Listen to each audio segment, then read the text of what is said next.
So, a recent Fed study showed that Americans are more anxious than ever before when it comes to making their credit card payments. What's driving this trend? Inflation and high interest rates have been a nasty combination. We're seeing record high credit card balances right now, according to the Fed, and rates that haven't backed off all that much. The average credit card rate is still at 20.5%. It's only down slightly from its peak a few months ago. There's a cumulative effect to all this. We're seeing more people financing daily essentials. People tend to get into credit card debt for practical reasons, everything from day-to-day bills to one-offs like a medical bill or a car repair. It's not usually a vacation or a shopping spree. It's usually practical stuff, but it's hard to dig out with interest rates as high as they are.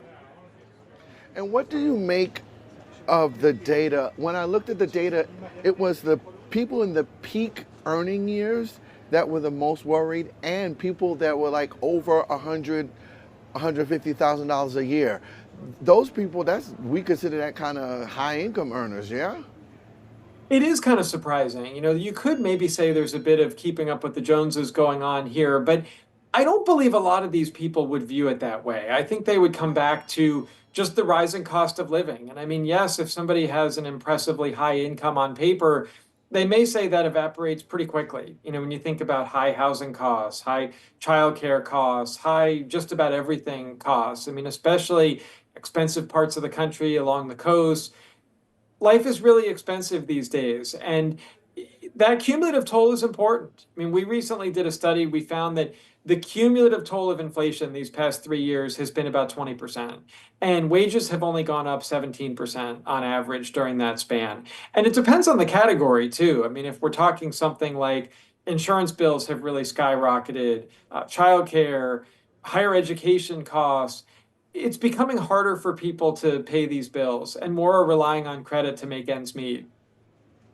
So are you actually seeing a follow through? I know sometimes when we look at the consumer confidence and consumer sentiment reports, people say one thing, but then when we get the retail sales report, the numbers are up. So this survey said that people are anxious that they won't be able to make the credit card payment. Are you actually seeing the delinquency rate go up?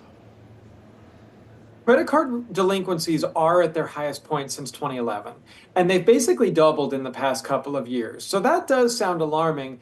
On the other hand, though, a lot of banks view this as normalization after the pandemic weirdness. Credit card balances and delinquencies fell a lot in 2020 and 21. And, yes, they've gone up a lot since then, but banks view this as kind of normalization, more or less. Now, I know you could say, well, 2019 was normal, and if we've blown past that and we're back to 2011 levels, that is a bit alarming.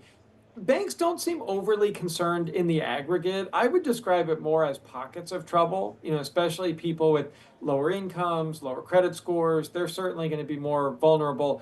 Credit is still flowing freely in general. It has gotten harder around the margins. We have seen about a 15% drop in originations the past couple of years. So credit is still flowing freely if you have a hefty income and a good credit score.